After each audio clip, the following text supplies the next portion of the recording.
This morning's reading is from Luke 14, verses 1 to 35.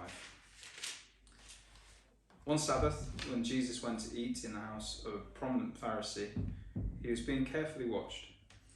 There in front of him was a man suffering from abnormal swelling of his body. Jesus asked the Pharisees and experts in the law, "Is it lawful to heal on the Sabbath or not?" But they remained silent. So taking hold of the man, he healed him and sent him on his way. Then he asked them, "If one of you has a child or an ox falls into a well on the Sabbath day, will you not immediately pull it out?" And they had nothing to say. When he noticed how his guests picked the places of honour at the table, he told them this parable. When someone invites you to a wedding feast, do not take the place of honour, for a person more distinguished than you may have been invited. If so, the host who invited both of you will come and say to you, "Give this person your seat." Then, humiliated, you will have to take the least important place. But when you are invited, take the lowest place, so that when your host comes, he will say to you, "Friend, move up to a better place." Then you will be honoured in the presence of all the other guests.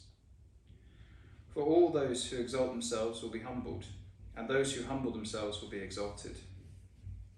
Then Jesus said to his host, "When you give a luncheon or dinner, do not invite your friends, your brothers or sisters, your relatives or your rich neighbours. If you do, they may invite you back, and so you will be repaid.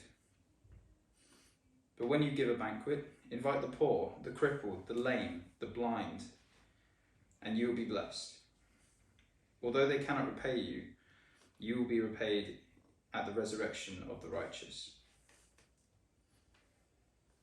When one of those at the table with them heard this, he said to Jesus, "Blessed is the one who will eat at the feast in the kingdom of God." Jesus replied, "A certain man was preparing a great banquet and invited many guests. At the time of the banquet, he sent his servant to tell those who had been invited, 'Come, for everything is now ready.' But they all alike began to make excuses. The first said, 'I have just bought a field and I must go and see it. Please excuse me.' Another said, 'I have just bought 5 yoke of oxen and I'm on my way to try them out. Please excuse me.' Still another said, 'I have just got married, so I can't come.' The servant came back and reported this to his master. Then the owner of the house became angry and ordered his servant, 'Go out quickly into the streets and alleys of the town and bring in the poor, the crippled, the blind, and the lame.' 'Sir,' the servant said, 'what you ordered has been done, but there is still room.' Then the master told his servant, 'Go out to the roads and country lanes and compel them to come in, so that my house will be full. I tell you, not one of those who are invited will get a taste of my banquet.'"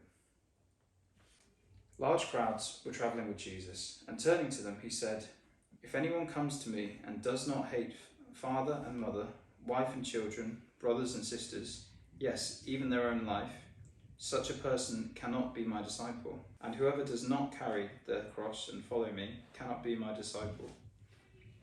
Suppose one of you wants to build a tower. Won't you first sit down and estimate the cost to see if you have enough money to complete it? For if you lay the foundation and you are not able to finish it, everyone who sees it will ridicule you, saying, 'This person began to build and wasn't able to finish.' Or suppose a king is about to go to war against another king. Won't he first sit down and consider whether he is able with 10,000 men to oppose the one coming against him with 20,000? If he is not able, he will send a delegation while the other is still a long way off and will ask for terms of peace. In the same way, those of you who do not give up everything you have cannot be my disciples. Salt is good, but if it loses its saltiness, how can it be made salty again? It is fit neither for the soil nor for the manure heap. It is just thrown out. Whoever has ears to hear, let them hear."